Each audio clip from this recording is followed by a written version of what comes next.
ng buong pagkatao ni Bato de la Rosa at ang kanyang magandang pamilya. Si Ronald Marapon de la Rosa, o mas kilala sa pangalang Bato, ay nagbago ng kanyang karera mula sa pagkakaroon ng isang high-profile career sa Philippine National Police upang maging isa sa mga pinakakilalang mambabata sa bansa. Siya ay isang public servant na may higit sa 3 dekadang karanasan sa executive branch ng pamahalaan bago sumapi sa legislative branch noong 2019 bilang senador ng Republika ng Pilipinas.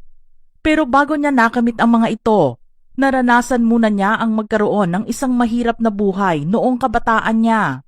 Isinilang siya noong January 21, 1962 sa Barangay Bato, Santa Cruz, Davao del Sur sa amang si Teodoro Diamaton de la Rosa Sr. at inang si Anesia Cruspero Marapon. Ang kanyang pamilya ay dirt poor o sobrang mahirap dahil maliit lang ang kinikita ng kanyang ama sa kanyang trabaho bilang isang tricycle driver. Bata pa siya noong magtrabaho siya bilang porter sa fish market at konduktor ng bus. Gayunpaman, hindi niya naisip na ipagsawalang bahala ang kanyang pag-aaral. Ipinagpatuloy niya ito at nagsumikap. Sa kanyang elementarya at high school, naging estudyante siya ng Bato Elementary School at Santa Cruz National High School.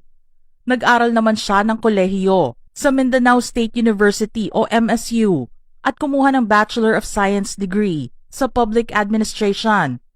Noong 1982 umalis siya sa MSU upang sumali sa Philippine Military Academy o PMA at nagtapos noong 1986 bilang bahagi ng PMAC Nagtala class. Natapos niya ang kanyang master's degree sa Public Administration at doctorate degree sa Development Administration mula sa University of Southeastern Philippines, Davao City noong 1998 at 2006.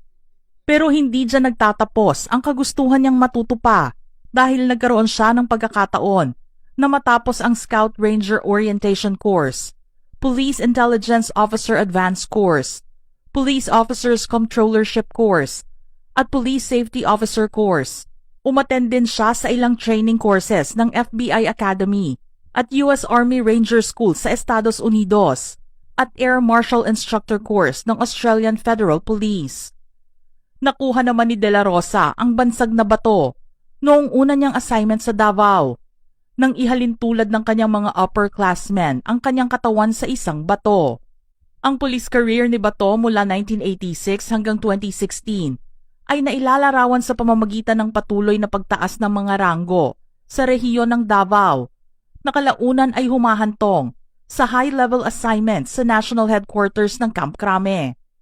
Sinimulan niya ang kanyang karera noong 1986 bilang lieutenant sa Philippine Constabulary sa Davao City. Sa sumunod na 2 dekada, humawak siya ng iba't ibang leadership roles sa buong Region 11, kabilang ang Provincial Director sa Compostela Valley noong 1997 at 2007 at Davao del Sur noong 2009. Nagkaroon din siya ng specialized roles at nagtrabaho sa intelligence, investigation and human resource development. Nakamit naman niya ang ranggo ng Senior Superintendent noong 2008.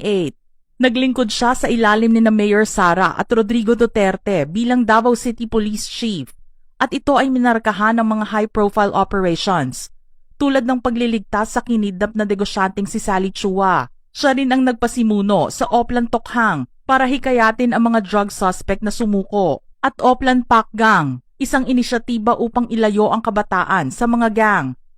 Si Bato ay napili ng dating Pangulong Rodrigo Duterte bilang bagong PNP Chief noong May 19, 2016. Siya ay opisyal na nanumpa bilang 21st Chief of Philippine National Police noong July 1, 2016, habang siya ay na-promote bilang Director General, ang pinakamataas na opisyal ng PNP.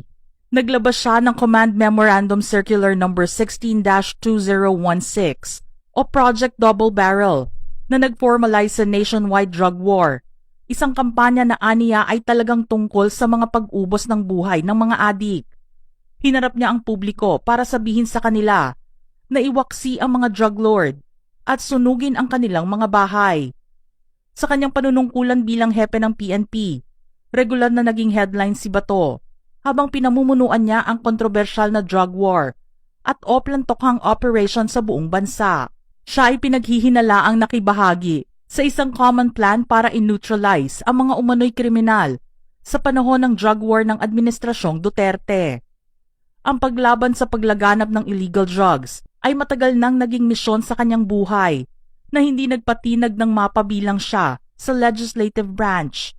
Kabilang sa kanyang priority legislation ang muling pagbuhay at pagpataw ng death penalty para sa mga mag-i-import, manufacture, at cultivate ng illegal drugs o Senate Bill No. 226. Pagsasama ng edukasyon sa pag-iwas sa pag-abuso sa sangkap para sa mga mag-aaral sa grade school o Senate Bill No. 228 at pagpapalakas ng public health approach in the drug abuse prevention o Senate Bill No. 513.